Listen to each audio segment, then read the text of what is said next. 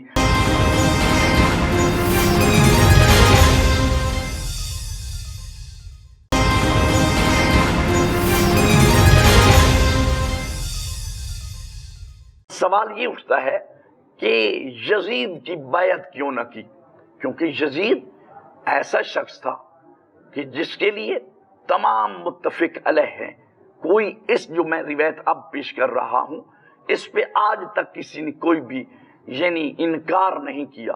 یزید کی مختصر حکومت 3 سال کچھ مہینے تھی. 3 سالوں میں اس نے سب سے پہلا ظلم یہ کیا کہ رسول کے بیٹے کو قتل کیا. دوسرا ظلم اس نے یہ کیا کہ رسول کے مدینہ میں روضہ رسول پر 3 دن مسلسل آپ جانتے ہیں کہ نماز معطل رہی، آذانیں نہ ہوئیں. 1000 صحابیات جو بغیر شوہر کے بچہ جننے پہ مجبور ہو گئی. 1000 صحابیوں کو قتل کیا گیا اور 3 دن مسلسل خانہ کعبہ میں گھوڑے باندھے گئے، کھچر باندھے گئے. یعنی اتنا ظلم کیا. ذالک الذی یبشر اللہ عبادہ الذین آمنوا قل لا اسألکم علیہ اجرا الا المودۃ فی القربى ومن یقترف حسنۃ نزد لہ فیہا حسنا. حالانکہ رسول نہیں مانگ رہے، یہ لفظ کل کہتا ہے کہ اللہ نے اپنے حبیب سے کہا ہے کہ میرے حبیب، ہو سکتا ہے کچھ لوگ یہ کہیں کہ اب رسول جاتے ہوئے اپنی اہل بیت کی محبت ہم پہ مسلط کر کے جا رہے ہیں، لہذا اسی وجہ سے اللہ نے لفظ کل استعمال کیا ہے کہ میرے حبیب کی اپنی طرف سے خواہش نہیں ہے. میں اللہ چاہتا ہوں کہ میرے نبی کی آل پاک آل کی محبت بھی تم پر واجب ہے، فرض ہے. اس لیے ملت مسلمہ کے بہت بڑے امام ہیں امام شافعی علیہ رحمہ، آپ جانتے ہیں بہت بڑی ہستی ہیں، ائمہ اربعہ میں سے ہیں. انہوں نے کیا عظیم جملے کہے، وَكَفَاكُم مِّنْ عَظِيمِ الْقَدْرِ یا اہل بیت نبوہ، اے اہل بیت نبوہ، کفاکم من عظیم القدر، آپ کی قدر منزلت عظمت کے لیے اتنا کہنا کافی ہے. من لم یصلی علیکم لا صلاۃ لہ، کہ جو آپ کی ذات پہ صلوات نہیں پڑھتا اس کی نماز بھی اس کے منہ پر دی ماری جاتی ہے. مدینۃ المعاجز کتاب ہے، اس میں واقعہ میں نے پڑھا ہے کہ جب امام حسین علیہ السلام مدینہ چھوڑنے لگے تو رسول اعظم کے بہت قریبی ترین صحابی ہیں جابر ابن عبداللہ انصاری، بہت معروف ہستی ہیں. ان کو وہ آئے اور انہوں نے کہا کہ اے حسین، تیرے بھائی نے بھی تو حضرت معاویہ سے صلح کی، تو آپ بھی یزید سے صلح کر لیں. تو امام علیہ السلام نے فرمایا کہ اے جابر ابن عبداللہ، اگر آپ چاہتے ہیں تو میرا نانا آپ کو خود تسلی دے دے. تو آپ میری بات مانتے ہیں یا نہیں مانتے؟ اگر آپ چاہیں تو میرے نانا یہیں پہ آ کر آپ کو خود بتاتے ہیں کہ میرا حسین کا یہ قدم، میرے حسین کا قدم اپنے طور پہ ہے یا اللہ اس میں چاہتا ہے کہ اے میرے حسین تم مدینہ چھوڑ دو، تم مخدرات عصمت کو ساتھ لے لو اور تم جا کر میرے دین کی حفاظت کرو. جیسے ہی میرے مولا کو جابر ابن عبداللہ انصاری نے کہا، آپ کہا تشریف رکھیے. اس لیے ہم کہتے ہیں کہ امام کہتے ہی اسے ہیں کہ جو زمین پہ بیٹھ کر آسمان کی بلکہ پوری کائنات پہ جس ان کی حکومت ہوتی ہے ہم اس سے امام کہتے ہیں. وہیں پہ امام تشریف فرما ہوئے زمین پر، جابر ابن عبداللہ انصاری بھی ساتھ بیٹھے ہیں. امام نے دعا کے ہاتھ بلند کیے، دیکھتا ہے جابر ابن عبداللہ انصاری، وہ کہتا ہے میری آنکھیں اندھی ہو جائیں اور میں کانوں سے بہرا ہو جاؤں کہ اگر میں یہ واقعہ غلط بیان کر رہا ہوں. میں امام مظلوم کے ساتھ بیٹھا تھا، آسمان سے شگاف ہوا، کائنات کی رحمت تشریف لائیں، جناب حضرت علی تشریف لائے، امام حسن مجتبی بھی ساتھ ہیں، اور اس روایت میں یہ ہے کہ جناب زید بھی ساتھ ہیں. اور وہاں فرمایا کہ اے جابر ابن عبداللہ انصاری، جب میرے بیٹے حسن نے صلح کی تھی تو وہ بھی پہلے آپ نے یہی سوال حسن پہ بھی کیا تھا تو میں نے آپ کو تسلی دی تھی کہ یہ جو حسن سے صلح ہوئی ہے یہ بھی خدا چاہتا ہے، یہ حسن نے بھی صلح اپنی مرضی سے نہیں کی ہے، یہ بھی خدا چاہتا ہے۔ اور سن، میرا حسین جو مدینہ چھوڑ رہا ہے اور یہاں سے کوچ کر رہا ہے، ہجرت کر رہا ہے، تو یہ بھی اس لیے چاہ رہا ہے کہ میرے دین کی بقا ہو جائے، یعنی اللہ کا دین محفوظ ہو جائے۔ تو امام حسین علیہ السلام نے اصل سوال یہ اٹھتا ہے کہ یزید کی بیعت کیوں نہ کی، کیونکہ یزید ایسا شخص تھا کہ جس کے لیے تمام متفق علیہ ہیں، کوئی اس جو میں روایت اب پیش کر رہا ہوں اس پہ آج تک کسی نے کوئی بھی یعنی انکار نہیں کیا۔ یزید کی مختصر حکومت 3 سال کچھ مہینے تھی، 3 سالوں میں اس نے سب سے پہلا ظلم یہ کیا کہ رسول کے بیٹے کو قتل کیا۔ دوسرا ظلم اس نے یہ کیا کہ رسول کے مدینہ میں روضہ رسول پر 3 دن مسلسل آپ جانتے ہیں کہ نماز معطل رہی، آذانیں نہ ہوئیں، 1000 صحابیات جو بغیر شوہر کے بچہ جننے پہ مجبور ہو گئی، 1000 صحابیوں کو قتل کیا گیا، اور 3 دن مسلسل خانہ کعبہ میں گھوڑے باندھے گئے، کھچر باندھے گئے، یعنی اتنا ظلم کیا۔ اور اب غور فرمائیں، مسلم ابن عقبہ یعنی وہ عقبہ کی سربراہی میں ادھر گئے تھے، تو اس کے بعد ادھر یہ کعبہ کو یعنی مدینے کو 3 دن مسلسل مباح قرار دیا یزید نے کہ جو کچھ آپ پہ ہو آپ اس پہ ظلم کریں، جو اپنی مرضی کریں۔ اور پھر صرف مدینے تک اس نے موقوف نہیں کیا، رکا نہیں ہے، بلکہ اس نے خانہ کعبہ پہ چڑھائی کی، اور خانہ کعبہ پہ چڑھائی کرنے کی صرف چڑھائی نہیں کی بلکہ خانہ کعبہ پہ اس نے باقاعدہ غلاف کو بھی جلایا، خانہ کعبہ کو بھی جلا دیا، اور منجنیق کے ذریعے اس پہ حملہ کیا۔ تو یعنی یہ 3 سالہ حکومت میں آپ غور فرمائیے اس نے کیا کیا بڑے ظلم کیے ہیں کہ کوئی ظلم تصور بھی نہیں کر سکتا۔ پہلا ظلم اس کا رسول کے بیٹے کا قتل، دوسرا ظلم اس کا رسول کے مدینے پہ حملہ، تیسرا ظلم اس کا خدا کے گھر پہ حملہ، یعنی وہ تو دائرہ اسلام سے بھی خالی۔ آپ صاحب ذرے جتنے بھی ملت مسلمہ سے کوئی بندہ بھی تعلق رکھتا ہے اس کے مرکز و محور کعبہ ہے، جو بھی ملت مسلمہ سے تعلق رکھتا ہے، جو لا الہ الا اللہ پڑھتا ہے، محمد رسول اللہ پڑھتا ہے، تو وہ مسلم ہے، اور اس کا تعلق مدینے سے بھی ہے، اس کا تعلق مکے سے بھی ہے، اور رسول کے بیٹے سے بھی ہے، کیونکہ رسول کی محبت صرف اللہ نے رسول نے نہیں کہی کہ تم میرے اہل بیت سے محبت کرو، بلکہ سورہ شورا میں فرمایا ذالک الذی، بلکہ جب بشارت یعنی اہل بیت کی محبت اللہ نے مانگی ہے تو دیکھیے کہ اس انداز سے اللہ نے اپنے حبیب کے ذریعے منگوائی، ذالک الذی یبشر اللہ عبادہ الذین آمنوا قل لا اسألکم علیہ اجرا الا المودۃ فی القربى ومن یقترف حسنۃ نزد لہ فیہا حسنا۔ حالانکہ رسول نہیں مانگ رہے، یہ لفظ کل کہتا ہے کہ اللہ نے اپنے حبیب سے کہا ہے کہ میرے حبیب، ہو سکتا ہے کچھ لوگ یہ کہیں کہ اب رسول جاتے ہوئے اپنی اہل بیت کی محبت ہم پہ مسلط کر کے جا رہے ہیں، لہٰذا اسی وجہ سے اللہ نے لفظ کل استعمال کیا ہے کہ میرے حبیب کی اپنی طرف سے خواہش نہیں ہے، میں اللہ چاہتا ہوں کہ میرے نبی کی آل پاک آل کی محبت بھی تم پر واجب ہے، فرض ہے۔ اس لیے ملت مسلمہ کے بہت بڑے امام ہیں، امام شافعی علیہ رحمہ، آپ جانتے ہیں بہت بڑی ہستی ہیں، ائمہ اربعہ میں سے ہیں۔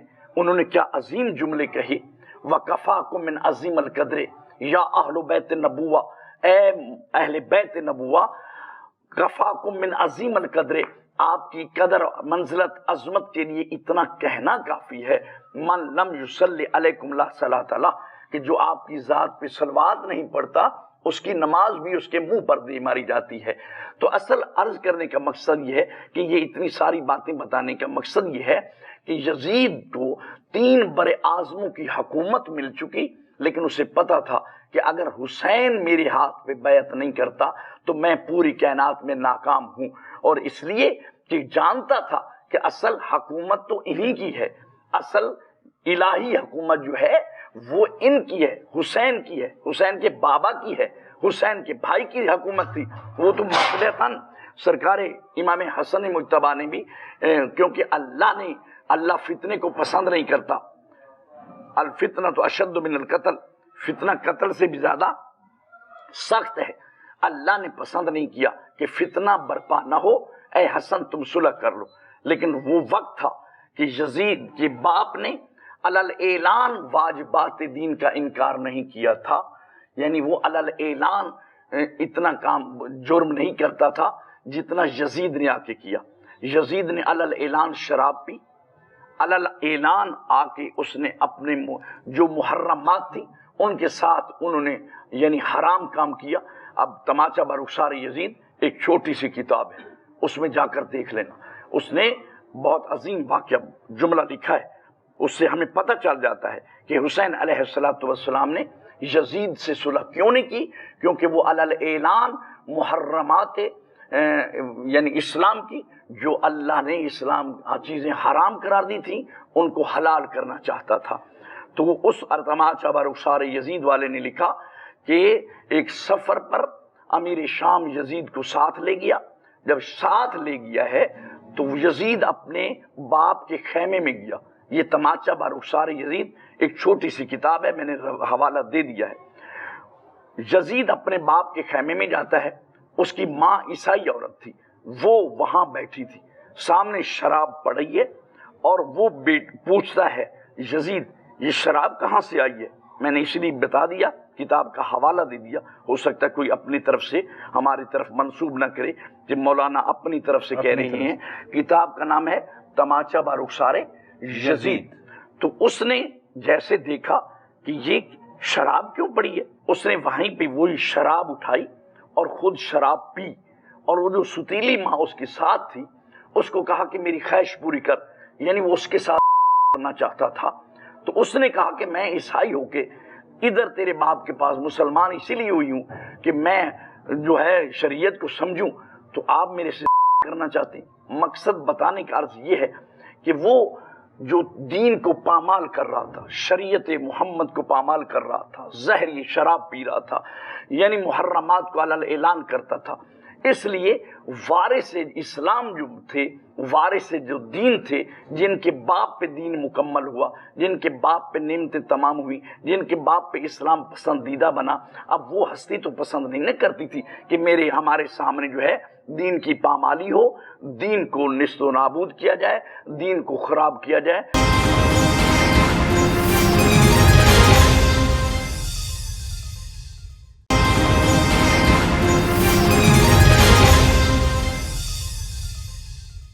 دین است حسین، دین پناہ است حسین، سرداد نہ داد در دست یزید، حقا کے بنا لا الہ است حسین، آزا حسین فارفو ہو۔ اور میرے صحابیوں یہ دیکھو میرا حسین ہے۔ اب کون نہیں جانتا تھا یہ کون ہے، بتایا کہ آؤ میں حسین کا تعارف کروا دوں، بار بار کہا ہاذا حسین فارفو ہو، یہ میرا حسین ہے، اسے پہچانو۔ اور آگے والا جملہ بہت بڑا خطبہ ہے لیکن مختصر انداز میں عرض کرتا ہوں، ہاذا حسین فارفو، یہ میرا حسین ہے، اسے پہچانو۔ جدہ افضل من جد یوسف ابن یعقوب، حسین کا دادا یوسف ابن یعقوب کے دادا سے افضل ہے۔ جدہ فی الجنہ، حسین کا دادا جنتی ہے۔ جدتہ فی الجنہ، حسین کی دادی جنتی ہے۔ ابوہ فی الجنہ، حسین کا باپ جنتی ہے۔ امہ فی الجنہ، حسین کی ماں جنتی ہے۔ خالہ فی الجنہ، حسین کا ماموں جنتی ہے۔ اب مجھے بتائیے یہ ہیں تو سارے جنتی؟ انا جدہ، میں حسین کا نانا ہوں، میں جنتی ہوں، ہیں سارے جنتی، تعارف حسین کے ذریعے ہو رہا ہے۔ اس لیے امام حسین علیہ السلام کے فضائل کو رسول اعظم نے بچپنے میں سے ہی تعارف کروانا شروع کر دیا تھا۔ آپ جانتے ہیں کسی مقام پہ تو رسول نے اپنی نماز کو روک دیا، حالت نماز میں ہے رسول۔ آپ جانتے ہیں اگر یہ بات